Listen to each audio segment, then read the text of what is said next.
క్షీరసాగర మదనమని మనం భాగవతంలో ఒక ఘట్టాన్ని గురించి చెప్పుకుంటాం. దేవతలు రాక్షసులు ఇద్దరు కలిసి, అంటే బుద్ధి బలం శారీరక బలం కలిసి ఒక ప్రయత్నాన్ని చేస్తూ ఉంటే ఎంతో కష్టపడితే దాంట్లో నుంచి అగ్ని పుట్టింది, విషం పుట్టింది, రకరకాల హాహాకారాలు విధ్వంసం తర్వాత లక్ష్మీదేవి వచ్చింది, అలానే కామధేను వచ్చింది. ఇవన్నీ చెప్పుకుంటాం. ఇవన్నీ ఎందుకంటే ఒక సింబాలిక్ డీకోడింగ్ అనమాట. దాన్ని అర్థం చేసుకోవడం కోసం. ఏ పనైనా మొదలుపెట్టినప్పుడు ఎన్నో రకాల అవాంతరాలు ఉంటాయి, ఎన్నో రకాల ఇబ్బందులు ఉంటాయి. సో వాటన్నిటిని దాటుకొని నిలబడగలిగితే అద్భుతమైన అమృతం లాంటి ఫలితం వస్తుందని చెప్పడానికే ఇలాంటి సంఘటనలు చెప్పేవాళ్ళు. వ్యవసాయ రంగంలో చూస్తే మామూలుగా చూస్తే కష్టము సుఖం అనే దృక్పథంతో చూస్తే అది కష్టమే అని చెప్పుకోవాలి. కానీ వెరీ ఫార్చునేట్లీ అదృష్టం కొద్ది ఒక తరం మానవాళి అందరికీ అదొక్కటే ఆధారమైంది. భూమే ఆధారం. భూమి పశువులతోటి కలిసి పనిచేయడమే జీవితాన్ని ముందుకు తీసుకెళ్ళటం.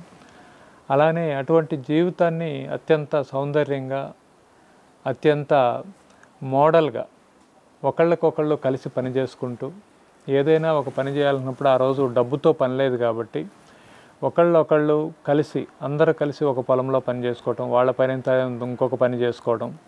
ఎండాకాలం వస్తే వాల్యూ ఎడిషన్ తర్వాత టైంకి ధాన్యాన్ని తయారు చేసుకోవటం, పచ్చళ్ళు తయారు చేసుకోవటం, జనపనారతోటి మంచాలు అల్లుకోవటం, జంతువులకి తాళ్ళు చేసుకోవటం, వ్యవసాయ పనిముట్లు తయారు చేసుకోవటం, ఇవన్నీ చేసుకుంటూ రకరకాల ఆటపాటలతోటి కాలక్షేపం చేయడం.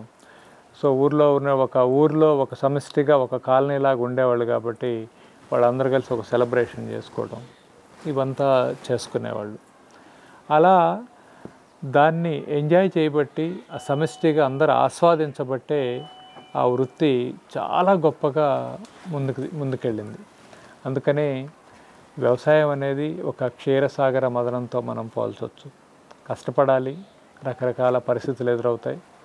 ఎదురైన పరిస్థితుల్ని మనం ఓర్పుతోటి సహనంతో చేస్తే ముందుకెళ్తాం.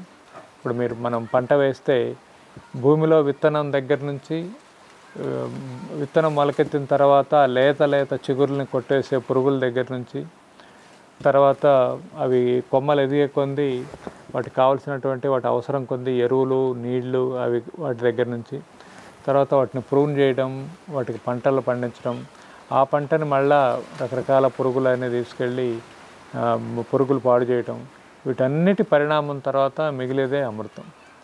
సో ఈ ప్రాసెస్ని అర్థం చేసుకొని ఈ కంప్లీట్ సైకిల్ని ప్రిపేర్ అయిపోయి దానికి తగ్గట్టుగా మనం వ్యవసాయం చేస్తే వ్యవసాయం అనేది ఒక క్షీరసాగర మదనం. అందులో మనం చివరికి అమృతాన్ని అందుకోవచ్చు. Thank you.